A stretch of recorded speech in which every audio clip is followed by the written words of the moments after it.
They told each other it was clean.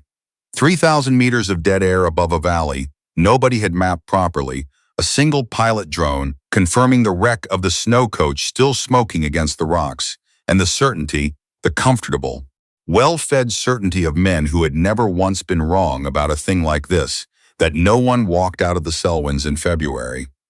Halvorson's people watched the thermal feed from a warm room in Calgary and saw the heat signature of the crash bleed out into the white. One of them said the cold would tidy up after them. They shut the laptop. They were wrong about all of it. If you're watching this somewhere in the country tonight, leave the name of your town in the comments. Thunder Bay, Red Deer, someplace with one gas station and a long memory, it doesn't matter. Leave it. And if you haven't subscribed, do it now and stay to the end, because the part you won't believe doesn't come until the very last minute. The Selwyn Range does not negotiate. That is not a turn of phrase. It is thermodynamics. A body loses heat to still air at one rate and to moving air at another. And when the wind comes off the ice fields at 40 kilometers an hour, the human core has perhaps 2 hours of honest function before the shivering stops. And when the shivering stops, that is not improved. That is the body surrendering its last argument. After a night, hypothermia. After 2, the textbooks simply close. There is no chapter for a person found alive on the 4th morning in an unsheltered draw at that elevation, which is precisely why search and rescue pilot Mark Savoy went quiet on the intercom when his spotter said the words she did not want to say. "Sir, there's somebody moving down there." Captain Dana Whitfield leaned into the door glass. She saw the wreckage first, a section of the coach's roof, peeled in silver, wedged where the snow had drifted soft. Then she saw the shape beside it, not crawling toward the helicopter, which is what the living do. Sitting, upright, back against the metal, watching the aircraft come the way you watch weather you've already decided you can survive. "Bring us down," Whitfield said. "Captain, the overnight low was -31. "I heard the forecast, Sergeant. Bring us down." The hoist tech, a Newfoundlander named Pike, with 19 years and 3 oceans behind him, had never hesitated at a door in his life. He hesitated now, not at the cold, at what he was looking at through the open hatch, because the woman in the snow had something across her lap that she was holding the way a person holds the one object they have already decided to die rather than release. A rifle. Long, dark, wrong somehow in a way Pike couldn't name from 40 feet up. "She's armed, Captain. I can see that." "What's the call?" "The call is you go down, you bring her up, and the rifle comes with her. You do not try to take it off her. Are we clear?" A beat. "Clear." Pike went out the door. He'd say afterward, in a heated debrief room with a coffee going cold between his hands, that the first second in that wind felt like being struck flat across the whole body at once. He reached her. Her eyes were already open. He'd been told to expect a half-frozen casualty, drifting, maybe combative. What he got instead was a woman who looked at him for 2 full seconds and decided, visibly decided, whether he was a problem. He'd described those as the longest 2 seconds of his career. Then she let him clip the harness on. She never let go of the rifle. He didn't ask her to. They got her into the cabin, and the medic, a young corporal named Anneke Visser, ran her vitals twice because the first numbers made no sense. Core temperature low, dangerously but not impossibly. Pulse slow and steady, pupils tracking. By every protocol Visser had ever memorized, the woman in front of her should have been 4 days dead, and instead she was watching the medic's hands with the flat attentiveness of someone cataloging exits.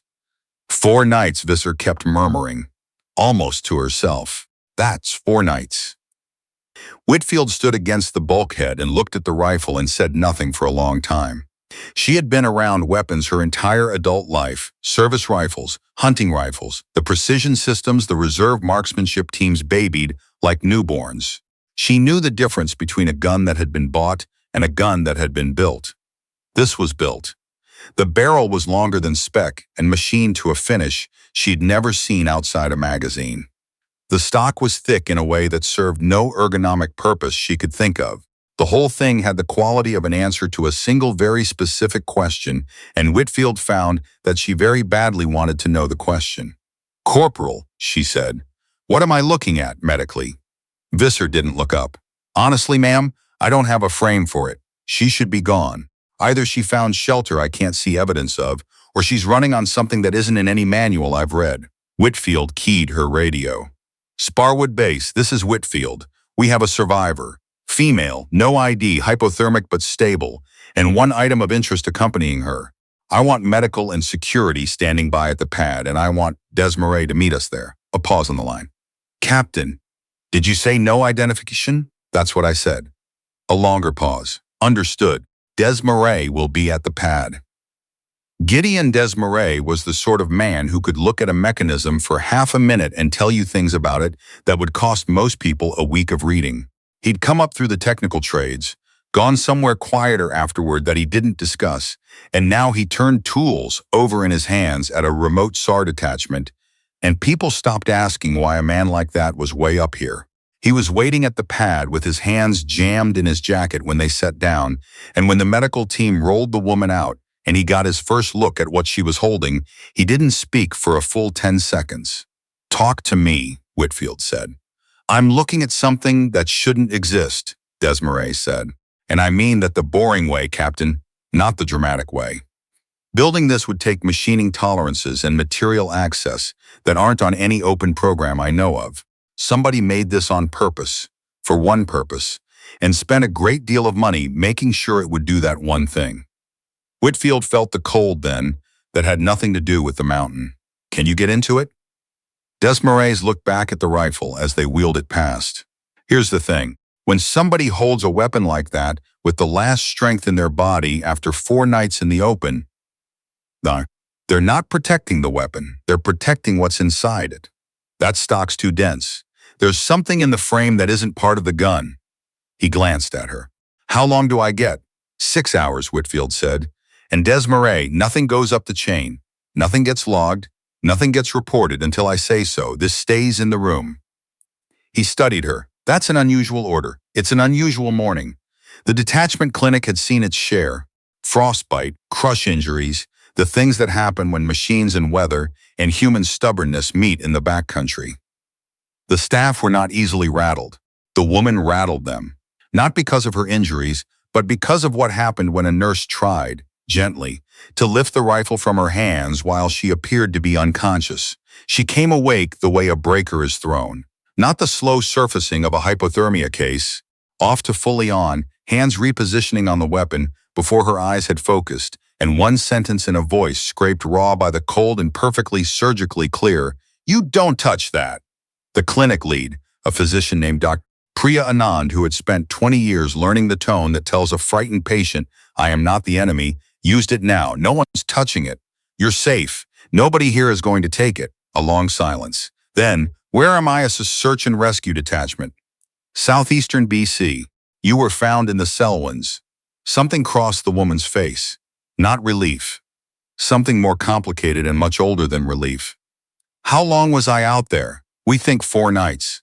Though I'll be honest with you, I don't understand how that's possible." The woman closed her eyes. "Then he's dead," she said to no one, and Anand chose not to ask. The patient's eyes opened again, flat and exhausted. "My name is Quinn. That's all you get right now. Find whoever's in charge of pulling me out of that valley. Tell them I'll talk. Only to them."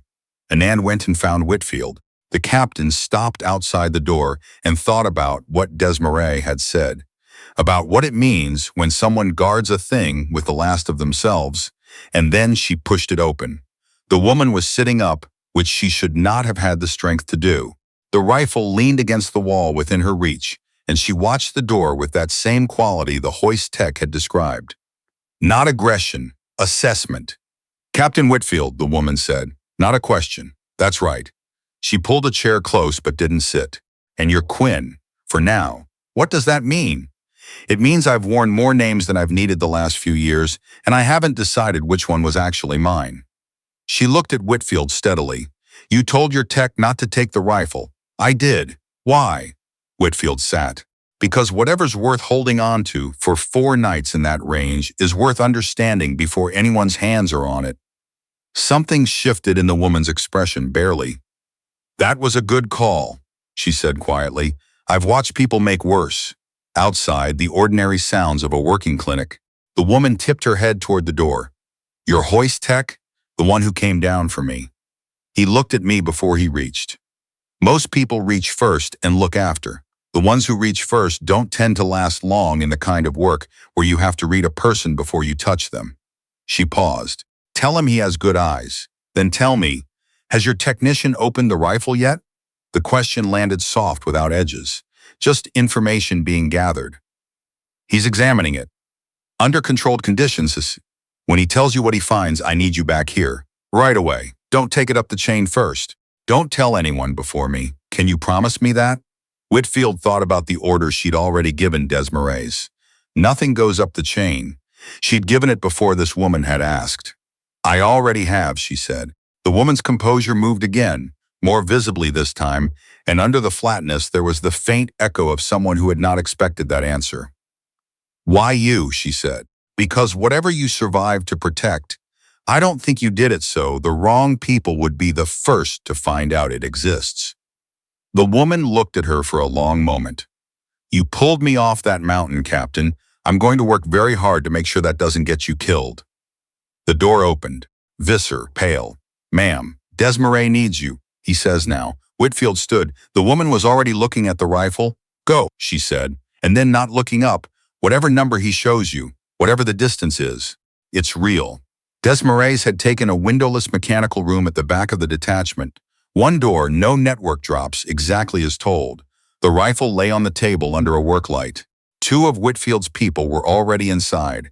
Corporal Eli Tremblay, who'd done 6 years in signals before the backcountry, and a quiet master corporal named Roshan Bular, who had the watchful stillness of someone who'd learned to process bad news without letting his face broadcast it. Pike stood against the wall in half his wetsuit gear, eyes fixed on the table.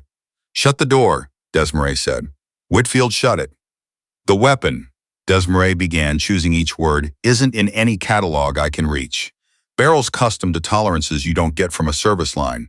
The optic is 3 different high-end civilian systems married into one housing that has no business working as well as it clearly does.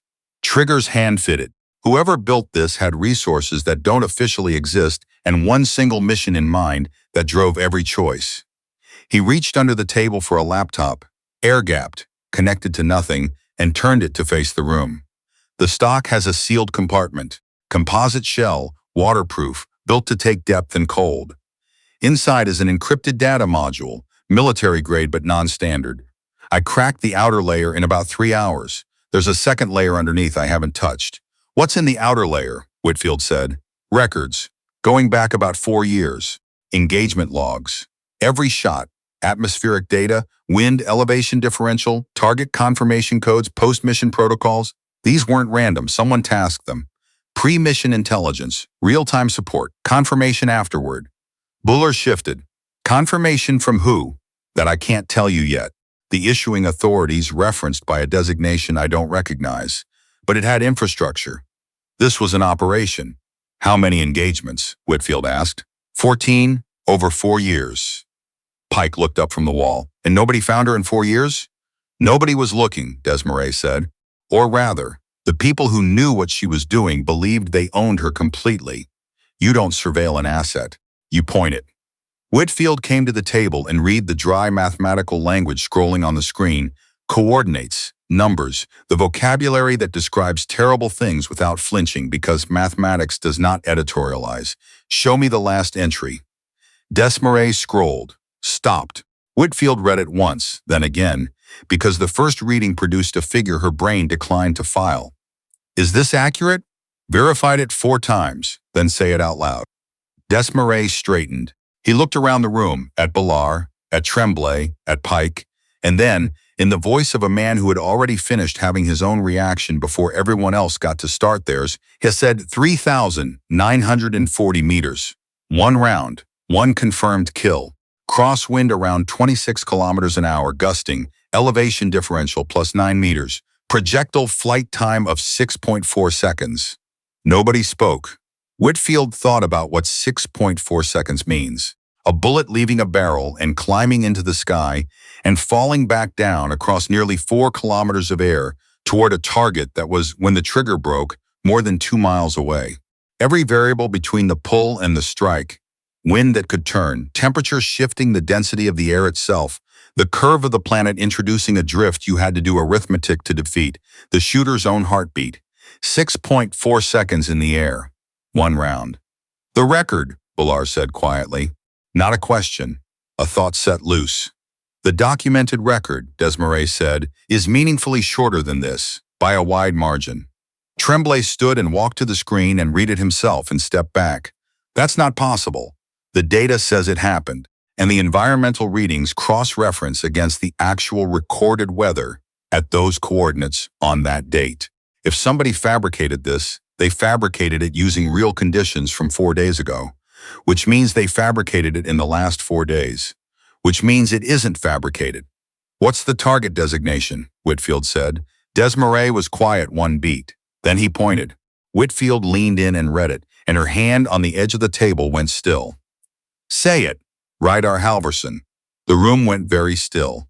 Halvorsen, whose name moved through defense procurement, circles the way certain peaks move across a map, fixed and apparently permanent, whose holding companies held quiet contracts across 3 departments, who had died 4 days ago of what the early reporting called a sudden medical event, pending investigation. Pike had risen off the wall. He didn't have a medical event. No, Whitfield said. He didn't. And the woman we pulled off that mountain made the shot. Then someone put a charge on her vehicle and left her up there because they trusted the cold to finish it. The silence after that was the particular kind that settles over a group of people trained to handle hard information when they all understand at once that the hard information in their hands reaches well past the walls of the room. There's more, Desmarais said. The outer partition's clean, organized, complete. But the module's bigger than that partition uses. There's a second encryption layer under it, and it isn't built the way the first one is. The outer layer was made by an organization. The inner one was made by a person, by her. She put something in there herself, and she locked it with her own method. She was building a case, Whitfield said slowly, while she was still inside it. That's my read, yes. Whitfield's mind moved the way it had been trained to under pressure, not in sequence but in relationship, each piece against every other piece, until the shape of the whole thing stood up. A woman trained by an organization to do long-range work on targets she'd been told deserved it. 14 jobs in 4 years inside a structure that fed her intelligence and confirmation. And somewhere in there, something turned and she started collecting, working, following orders, holding her cover, and documenting everything she could reach the entire time. Get the laptop, she said. You're coming with me. She'd given them one flat sentence about the group homes, no inflection, because the details weren't the point, and she'd spent a lifetime learning not to hand emotional weight to facts she couldn't change. She was 12 when a woman called Sloan came through a placement house outside Sudbury with what she called an aptitude assessment. Quinn knew school tests by then.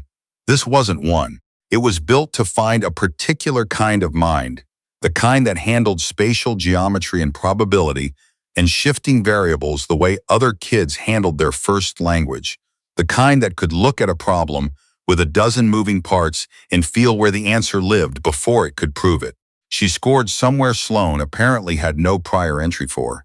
3 weeks later, she was at a private facility north of Huntsville, sold to her as an accelerated program for gifted kids in care. The other students were like her, bright, alone in the specific way children go alone when no one has ever chosen them. For 2 years, it was genuinely an education. Mathematics, physics, the applied stuff, trajectory, fluids, the behavior of an object moving through moving air. She was exceptional at all of it. In the 3rd year, the curriculum changed.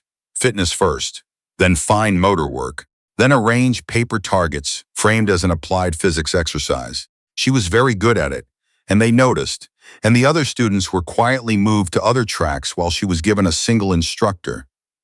A former soldier named Faulkner, she eventually decided, though he never confirmed it, who taught her the whole of long-range work, not just the mechanics, the arithmetic of it, the real-time math under changing conditions, and he was honest with her about exactly one thing, that she was being prepared to remove people who did serious harm to the defenseless and lived in places the law couldn't reach. She was 16. She had spent every year of her life inside systems that had never once treated her as though she mattered, And here was a man telling her that the strange shape of her mind could protect people who couldn't protect themselves. She believed him. Of course she believed him. She was operational at 20. The early targets checked out. She did her own research after each one, tracking the open reporting she was given access to, and the people she'd been sent after were genuinely the people she'd been told they were. Then, 3.5 years in, came a file on a woman in Antwerp described as a money intermediary, photographed at meetings with known figures. Quinn ran her standard pre-mission verification, the cross-check that usually confirmed the brief. This time it didn't. What she found, carefully, inside the narrow access she was permitted, was that the woman in the photographs was a forensic auditor who had spent 9 years with a European transparency group. She'd attended those meetings as an investigator. She was building a case against the financial networks tied to a cluster of private defense contractors. She had a daughter, 6 years old. Quinn filed a target verification failure. Protocol: if the brief can't be confirmed, the job suspends pending review. They told her the verification was complete and the job was proceeding. They told her she was misreading it, that her clearance didn't give her the whole picture. And then Faulkner came to see her in person, which he had never done, and sat across from her and said the things she would carry for years. You were chosen for what you can do, not for your judgment. Trust the mission. She refused the job in writing, and then she ran, 3 years of it, living on what she'd quietly set aside, cash, documents, safe ground, because some part of her had understood, long before she'd admit it, that this day was coming. She moved constantly. She used training that had never been meant for the purpose to stay invisible. And the whole time she collected, every transmission she could intercept, every record she could reach, through the back channels she'd kept alive, every name, every transfer, every contract that tied the network to its work. And she built the inner partition herself, layer by layer, in a cipher she had designed alone. Halverson ran the contracting side, the legitimate face, the clean business that laundered the shape of everything underneath it. His paperwork ran through at least one of his subsidiaries on every job the network did, which meant if you could prove the link between the subsidiaries and the operations, you could prove the entire structure. And she could. Financial records, communications, contracts, operational logs binding Halverson's companies to 14 jobs across 4 years and a great many more before her time. She'd needed him gone first because while he was breathing, he had the resources to smother any investigation in its first week. He'd done it before. To a transparency investigator in Antwerp, whose case had been strangled through 3 separate channels inside 72 hours, every one of them with a documented tie to his contracting web.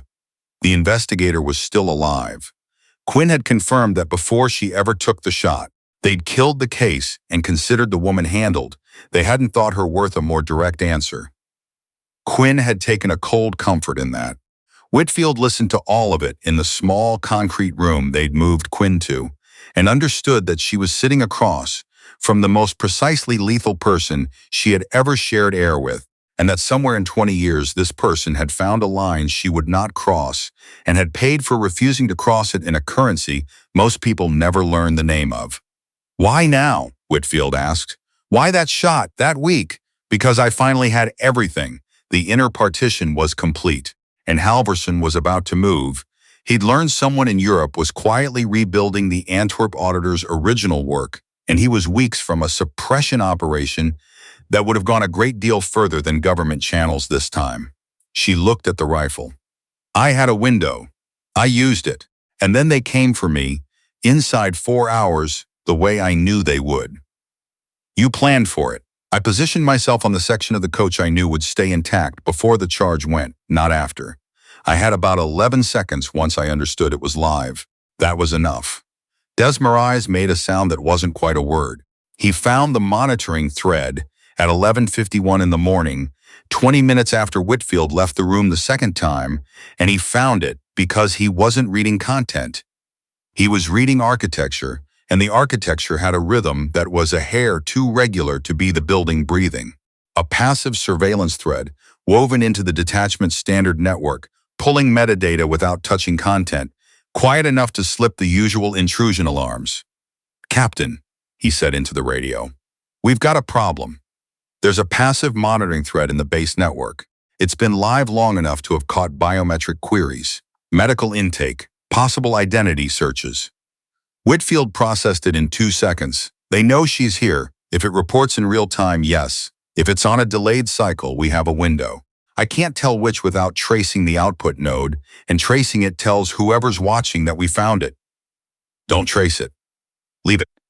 The second we touch it, we lose whatever time we have before they mobilize. She was already moving. How long for a professional team to reach us from a ready posture? Staging dependent. 6 hours minimum. More likely 8 to 12. She pushed into Quinn's room, and Quinn read her face before she opened her mouth. They found the thread. How did you know there was one? Because there's always one. Every detachment in this region runs a passive maintenance thread, part of a network package supplied by a contractor called Aldergrove Integrated Systems. The contract's 11 years old. She paused. Aldergrove is a subsidiary of a holding company Halverson controlled. The room seemed to drop a degree. You're telling me the surveillance watching this building was installed by the same network that just tried to kill you? Yes, I suspected the facility. I couldn't confirm it without the contract records, which are in the inner partition. I'm sorry. I needed to know I could trust you before I gave you something that would change how you made your decisions. Whitfield sat, because she needed to be at eye level for this. Quinn, I need all of it now. Not as an order, because if there are people coming and I don't know what I'm defending against, I can't protect you, I can't protect my people, and I can't protect what's in that module. So tell me everything. And she did. And when it was done, Whitfield understood the full shape of it, and one detail mattered more than the rest right now. The team they use, Quinn said, for asset elimination. Internally, it's referenced as a designation I've only ever seen called Meridian. They move in cells of 4. They always run an inside contact for pre-operation reconnaissance. Their mandate isn't arrest, it's confirmation and retrieval. They've come to make sure I'm dead and to take the module home. Whitfield was already on her feet. There was a storage room at the northeast corner of the wing, one door, exterior wall on 2 sides, and crucially, not on any facility map because it had been added in a renovation that predated the current management. Buhler, move her there, stay with her. Pike, you're on them. She looked at Tremblay. You and I are going to walk the main corridors and let whoever's doing reconnaissance get a clean look at us being boring. Give them something to track that isn't that room. It was Tremblay who spotted the inside man first, 2 corridors over. A man with a clipboard and an unhurried entitled stride, ID badge, clipped to his right chest. Everyone at the detachment wore it on the left, standard placement. Whitfield had clocked every badge in the building that morning out of pure reflex. She let her eyes pass over him and move on as if she'd seen nothing, and turned the corner and felt the last ordinary hour of the day end. Desmarais needed 12 minutes to push the inner partition's contents out through the one pathway the thread couldn't read. The detachment's emergency satellite uplink, a separate system installed years before the Aldergrove contract, dressed up to look like routine maintenance telemetry. The receiving end was a federal prosecutor named Theodore Quill, who had spent 3 years building a financial case against Halverson's structure from the outside, alone, considered by most of his colleagues to be professionally finished. He didn't have what Quinn had. He was about to. Quinn opened the inner partition in 4 minutes of complete silence, cross-legged on the concrete floor, her hands knowing the work even as her eyes tracked the door. When she turned the laptop, Whitfield read columns of financial data, contract numbers, communication records, dates that lined up against events she'd only ever heard. Explained the official way. Explanations, she now understood, built specifically to keep anyone from lining the dates up correctly. Captain, Desmarais said, very quiet. 19 government contract designations in the first column alone. 3 of them are active, currently funded. This network isn't history. It's running right now. That's why the timing mattered, Quinn said. Halverson was the authorization point for 2 of those 3. Without him, the funding freezes inside 72 hours, and the structures that depend on it go dark. She scrolled and stopped on a name, and Whitfield read it and read it again. And Desmarais went the color of a man connecting dots he had badly hoped not to connect. Start the transmission, Whitfield said. All of it. To Quill. Now. The handle of the storage room door moved a half-inch, 8 minutes in, and stopped against the lock. Then, from the far side of the detachment, the sound of something heavy falling, breaking, the kind of noise the nervous system is wired to chase. Nobody in the room chased it. Quinn had told them, in Meridian's grammar, the distraction is the approach. They held the door. The transmission ran. 4 minutes. 3, 2. Receipt confirmed, Desmarais said. Quill has all of it. It's done. What followed wasn't a firefight. It was a containment, conducted by people who knew the building and the positions of the people moving through it, and who had the singular advantage of already knowing the evidence was beyond anyone's reach to destroy. The first of the cell was intercepted in the east corridor by Buller and Pike together, and had perhaps 6 seconds of real resistance before the geometry went against him. The second was found at the communications room trying to report, and Tremblay reached him before the connection completed. The third, the inside man, simply walked toward the exit at an unhurried, professional pace, and Whitfield let him go because she needed the network to understand exactly what had happened here. That the transmission was made and confirmed, that there was nothing left in this building to retrieve, because the truth was no longer in it. The fourth, outside, was gone before anyone reached the perimeter. Meridian protocol. The external position withdraws the instant the interior fails. By the time the gray light came up over the ice fields, Theodore Quill, in Ottawa, had walled the evidence behind more separate authorization structures than the network could breach in the time it had. Sealed filings, creating a legal record that couldn't be uncreated without documenting the attempt. By morning, 2 of the 3 names Quinn's partition had flagged inside the Alliance's regional command structure were on administrative hold. The third, the one that had stopped Whitfield's hand on the table, sat at a level that required 4 oversight bodies to move in sequence, each without alerting the others, because the third name had people inside all of them. The third name was why the network had lasted over a decade. Quill would get there. It would take longer. Whitfield found Quinn sitting with a coffee she hadn't touched, looking at the wall in that way she had. Not absence, the opposite of absence, the whole machine running behind a still face. There was, Quinn told her then, a third partition, 22 years of it, predating her entirely, given to her 2 years ago in Helsinki by Faulkner himself. The man who had trained her, who had told her to trust the mission over her own judgment.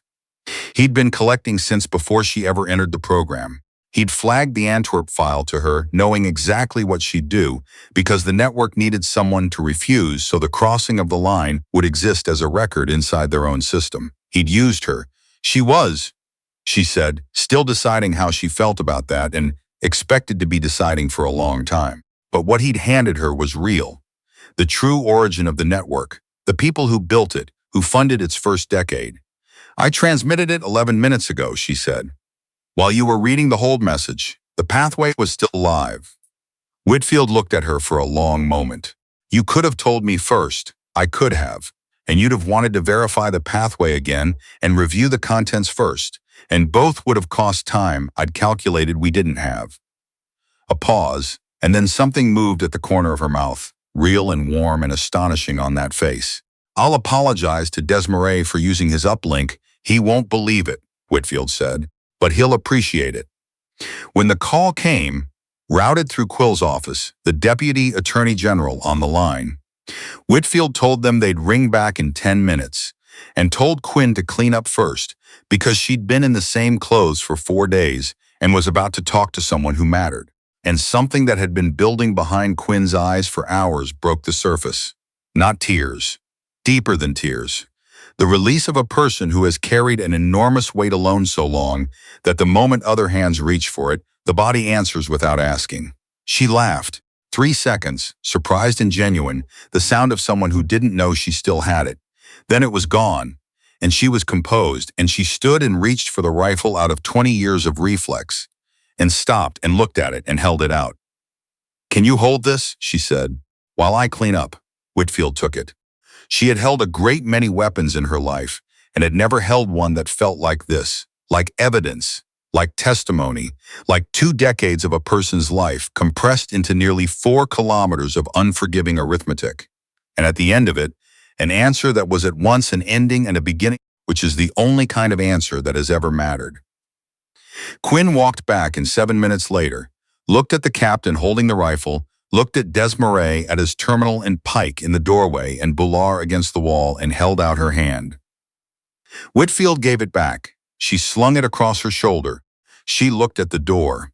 "Ready," she said, and in that single word, in the voice of a woman who'd been left to die on a mountain and had walked back down, carrying the storm, there was no drama and no relief. Only the clean certainty of someone who had finished one calculation and was already, without hesitation, prepared to begin the next. She walked out, and the truth went with her, not because it needed her protection any longer, but because she had earned the right to be the one who carried it into the light.